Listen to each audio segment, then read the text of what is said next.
Hey, it's Craig, and I'm doing a video on my chicken coop ideas and how I do things. So here is where I keep my food in a metal container so the squirrels and chipmunks don't chew through plastic. They will chew through a plastic container. I've got a bag of scratch, a bag of feed in there. Even though I tried my best to weatherize this by putting silicone where water can get in, keep it out of the direct rain because moisture will get in there and you'll start to get molding at the bottom. So you can keep it outside, just keep it under the roof. That's where I keep my straw for the bedding. There's my summertime movable outdoor run made with conduit and chicken wire. Here's my run. This is a 4-foot by 8-foot run. That's about 2.5 feet tall, almost 3 feet. This is set on concrete blocks, so predators can't tunnel underneath.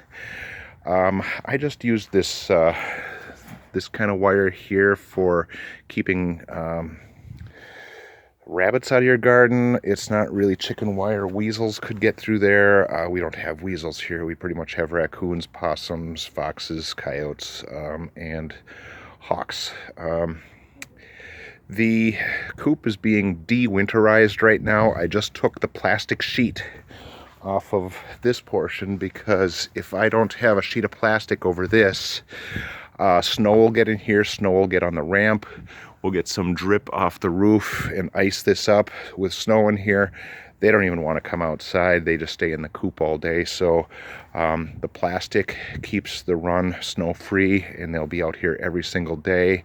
I also have a plastic strip, kind of like those walk-in coolers that you see in the stores that the chickens can walk through, but it kind of creates a barrier, keeps the wind from howling through there, in addition to the automatic coop door that I made, which I'll cover in a second. I'm still de-winterizing. I put plywood on the north side and on the west side to keep the winter winds from howling through here. They really enjoy being here with that little added protection. I'm going to be taking this off here in a couple of days. The coop is 2 inches thick. Everything's 2 inches thick. It's all 2x2 construction with plywood on the inside and the outside, and there is 1.5 inch styrofoam inside every facet in here, including the roof. Not the floor so much, but everything's insulated. Even the egg retrieval box has got insulation in the walls and in the lid. And I've got a gasket here. I've got 3 nesting boxes, and it doesn't matter if you have 5 chickens or 15, they'll all want to use the same one. These springs here really help us keep the door from slamming down. The door is still kind of heavy to pick up here. I don't think raccoons could get in, but once you get past this point right about here, the springs kind of take over, keeps it from slamming down on fingers. So I've got it so it will shed the moisture or the rain and not get it in there. These windows right here, I put plywood on it for the 3 to 4 coldest months of the year. These are about to come off. There's screens in here.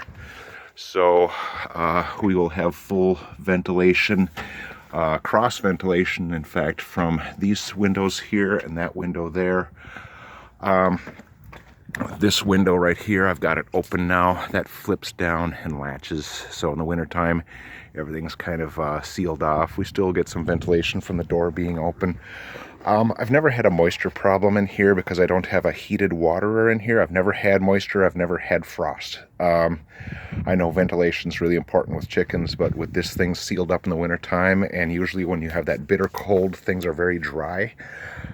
Never had a moisture problem in here. Even with this waterer here, which will freeze if you leave it for 24 hours in here. Even with this light on 12 hours a day during the winter time and that door open for the chickens to have access in and out. It will get cold in here. Everything I'm doing with a little bit of supplemental light, a little bit of supplemental heat, and all this insulation, it's really just to keep the edge off in the wintertime, not so much to keep them warm. The bedding in here is easily cleaned out from this drawer here, so I can pull this drawer out, dump it in the compost, put it back. That also allows me easy access to their food dish in here that's hanging. And there's a trough waterer that I use in the summertime where I can fill that up from the outside here, and I can also turn it and dump it from the outside here and keep that trough filled with water from the hose or the rain barrels. So the automatic door is controlled by this appliance timer here. We have a timer here which can be adjusted to coincide with our long days of the summer, short days of the winter. So right now it's set up in winter mode where it's basically open at 6 a.m., closes at 6 p.m. It gives them 12-hour days, which is supplemental light, a little bit of supplemental heat to keep the edge off in there, and keeps the egg production going. So right now we're open, it's daytime. When we get to 6 p.m. the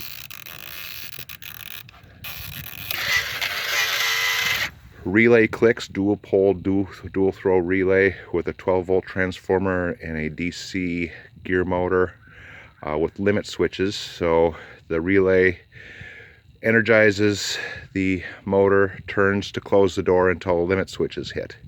Then when a relay clicks 12 hours from now, it reverses the polarity, motor goes the other way, opens the door until the other limit switch is hit. So this is a custom jobber that I made here. So every day that opens by itself and closes by itself, and I can adjust it, and that really helps with the wireless camera that I have in here, so I don't have to come out here and check on the chickens and open and close the door. I can pretty much go online, and on that camera I can see that A, the chickens are all inside, and B, the door is closed. So that works really well. That was only about $24 online, that Fellini camera. I don't know, there's a lot of better ones out there, but the perch is a 2-inch pipe with a sandpaper sticker put on it, so they don't wrap their toes underneath, so their toes are not exposed to the cold. Their toes are still pretty much on the top half, and then they hunker down and their feathers surround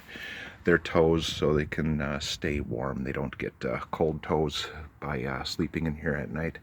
But like I said, the insulation in here plus that light being on during the day kind of keeps the edge off in the wintertime when it's extremely cold. So that's what I'm all about on my coop as far as you know, protecting the girls. I don't want them heated, I just want them protected, so it takes the edge off when we're in the brutal cold. So there's my heated chicken waterer, which is about to be taken out for the winter.